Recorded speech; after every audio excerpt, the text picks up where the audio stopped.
అందరికీ నమస్కారం అండి. ముఖ్యంగా మహబూబాబాద్ జిల్లా కేంద్రంలో ఉన్నటువంటి రైతన్నలకి మరొకసారి నమస్కారం తెలియజేస్తూ, నిన్న రైతులు యూరియా దొరకట్లే అని చెప్పి ధర్నా చేయడం జరిగింది. అన్నలారా, ఒకసారి మీరు ఆలోచించండి. కాంగ్రెస్ ప్రభుత్వం అంటేనే రైతన్నకి ఒక పెద్ద భరోసా.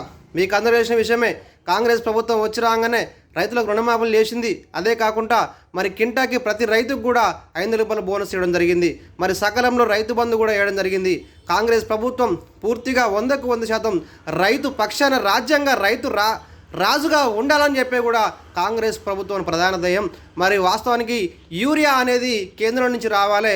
యూరియా కేంద్రం నుంచి సప్లై అయితేనే రాష్ట్రంలో రైతులందరికీ సప్లై చేయడానికి అవకాశం ఉంటుంది.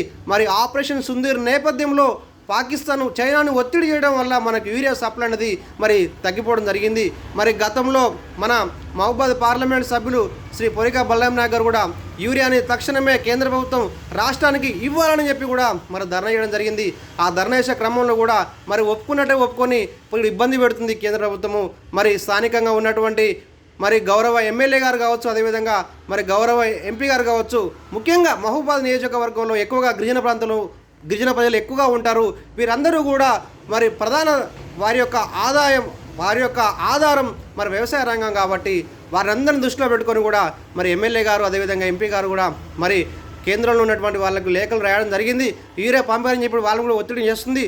దాని నిమిత్తం రాష్ట్ర ప్రభుత్వం ఉన్నటువంటి మంత్రులు కావచ్చు, అదేవిధంగా ముఖ్యమంత్రి గారు కావచ్చు కూడా వెంటనే కేంద్రానికి ఒత్తిడి తీసుకొస్తున్నారు. మీకు అందజేసిన విషయమే, ఈ రాష్ట్రంలో కాంగ్రెస్ ప్రభుత్వం ఉన్న నేపథ్యంలోనే కావాలనే కక్షపూర్వకంగా బీజేపీ ప్రభుత్వం కాంగ్రెస్ గవర్నమెంట్ను బదనాం చేయడానికి ఇబ్బంది పెడుతుంది. మీకు అందజేసిన విషయమే, గత బడ్జెట్లో కూడా పక్క రాష్ట్రానికి కొన్ని లక్షల కోట్లు బడ్జెట్ ప్రకటించింది. కానీ మన రాష్ట్రానికి మాత్రం ₹1 కూడా బడ్జెట్ ప్రకటించలేదు. వాళ్ళు కావాలనే ఒత్తిడి చేస్తున్నారు. దయచేసి నా రైతన్నులందరూ కూడా మీరు అర్థం చేసుకోవాలి.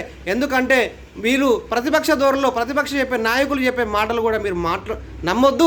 ఎందుకంటే కాంగ్రెస్ ప్రభుత్వం అంటేనే ప్రజాపాలన, కాంగ్రెస్ ప్రభుత్వం అంటేనే ఒక ప్రజాస్వామ్యాన్ని కాపాడుకుంటూ ప్రజాపాలన చేయడంలో ఎప్పుడు కూడా కాంగ్రెస్ ప్రభుత్వం ముందు ఉంటుందని తెలియజేస్తూ, మీ రైతన్నులందరూ కూడా ఆలోచన చేయాలి. ధర్నాలు చేయొద్దు, ఆందోళన చేయొద్దు. తప్పకుండా మన ప్రభుత్వం త్వరలోనే పూర్తిగా రైతులందరికీ ఫుల్ఫిల్గా యూరియా అందే విధంగా చేస్తారని కోరుకుంటూ, Pinnala Ramadas, Congress party OBC state joint coordinator.